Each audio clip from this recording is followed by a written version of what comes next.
Business update brought to you by American Implement. Indebted to the past, committed to the future. In a moment, Ag News. When you've had a best friend for over 50 years, you develop a trust. And the Scott Co-op has been a trusted rural friend since 1957. A co-op keeps money in the area, doing business for and with their members. And that helps keep their hometown thriving with keeping money in the community. Scott Co-op is not just an elevator. It's the rural way of doing business. So, when you see an elevator, remember your friends at Scott Co-op. Wolfter Construction and Irrigation has been around a long time, and a lot of folks have trusted them to design, build, and service all sizes of commercial and on-farm storage for grain and equipment. Wolfter is also known for their outstanding irrigation division, where they stock a complete selection of nozzles, regulators, drops, gear drives, electrical, and structure components. Looking for an electric motor? Wolfter has a large selection in single and three-phase. Next time, reach out to the pros who have decades of experience at taking care of business the right way. Wolfter Construction and Irrigation. In agricultural news, USDA released the June planted acreage estimate report. It shows nationally that corn planted area in 2023 estimated 94.1 million acres, up 6%, or 5.52 million acres higher than last year. That is the highest planted acreage in the U.S. since 1944. Soybean planted area in 2023 estimated 83.5 million acres, down 5% from last year, and the all wheat planted area estimated at 49.6 million acres. That's up 9% from last year. At 37 million acres, the winter wheat planted up 11% from last year, but down 1 point from the previous estimate. Of that breakout, now 25.7 million is the hard red winter wheat varieties, 7.66 million acres soft red winter wheat, 3.68 million acres of white winter wheat. All cotton planted is estimated 11.1 million acres, down 19% from last year. The Kansas numbers look like this. Kansas producers planted 5.5 million acres of corn this year, unchanged from a year ago. Of those, 95% planted with biotech varieties, up 1 point from 2022. Now, the area to be harvested for grain estimated at 5.1 million acres. That's up 15% from a year ago. Soybean planted acres estimated at 4.25 million acres. That's down 16% from last year. Of these, 93% planted with genetically modified herbicide-resistant seed, down 3 points from 2022. Now, producers expect to harvest 4.2 million acres. That's down 13% from a year ago. Sorghum planted for all purposes estimated at 3.3 million acres, unchanged from the previous year. Area to be harvested for grain estimated at 3.05 million acres, up 13% from a year ago. Oil sunflowers planted 26,000 acres, down 19% from last year. Harvested 24,000 acres predicted. That's down 14% from a year ago. Non-oil sunflower planted area estimated 12,000 acres, up 20% from last year. Harvested area about 11,000 acres, up 29% from last year. Oats planted for all purposes estimated 135,000 acres, up 23% from last year. The area to be harvested for grain about 25,000 acres, unchanged from what we saw a year ago. The alfalfa acreage to be harvested for dry hay, 680,000 acres, up 3% from a year ago.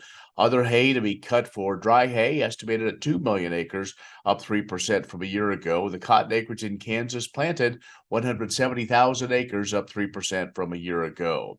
The winter wheat planted in Kansas for the fall totaled 8.1 million acres, up 11% from the previous year. Harvest area expected to be 6.5 million acres, down 2% from last year. And canola acres planted 3,000, down 67% from last year. The area to be harvested about 2,500 acres, down 64% from last year. S&S Trailer Sales, with 2 locations in Ness City, Kansas, is where everybody goes to buy or rent trailers. They feature the all-new, all-aluminum Maurer grain trailer with all of the electric options, the easy-to-load detached trailers, and a huge stock of header trailers. At the west location, you'll find bumper pulls, goosenecks, and oilfield specialty trailers, along with flat and utility beds for pickups. S&S Trailer Sales in Ness City and on the web, but remember, you do have to spell out the "and." Would you like to see something done about high gas prices and low unemployment? Western Plains Energy in Campus, Kansas is doing something about it. They're a proud part of Growth Energy, America's ethanol supporters, and they employ 38 people and will be adding more following the expansion. Ethanol fuel not only reduces the cost of regular gasoline, it's good for the environment and keeps money right here in the United States while supporting local rural jobs. Western Plains Energy, doing something for the future. And the growing season has resulted in more than usual discussion regarding wheat management in Kansas. And according to K-State Research and Extension, that conversation continues, and think about what happens when the crop canopy gets removed. Weeds that have been suppressed by the canopy will grow rapidly once crop competition is removed.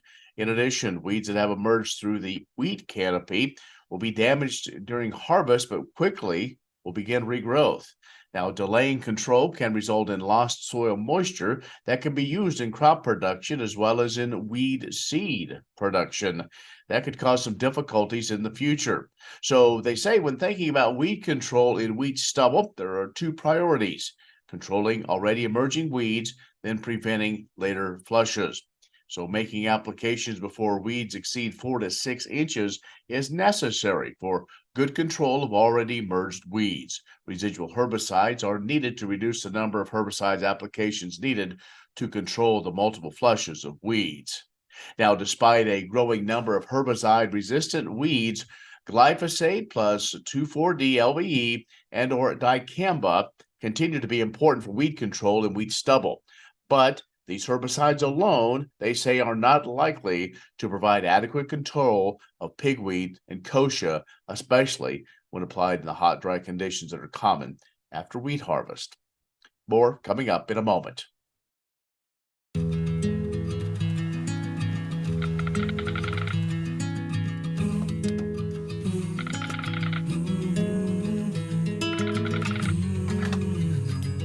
The cost of everything has gone up dramatically over the last 75 years.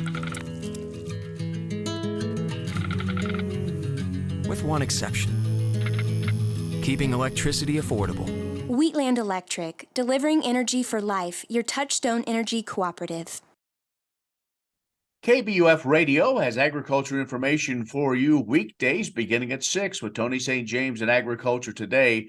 Then it's the KBUF Morning Show, where we have lots of information, talk a lot about the markets, ag news, conversations with newsmakers, weather, and more. Join us every day for information to help you make good decisions on the farm and ranch. You can follow along on our social media channels or listen to KBUF or any Western Kansas broadcast station online, westernkansasnews.com. I'm Ken Rogers. Thanks for watching.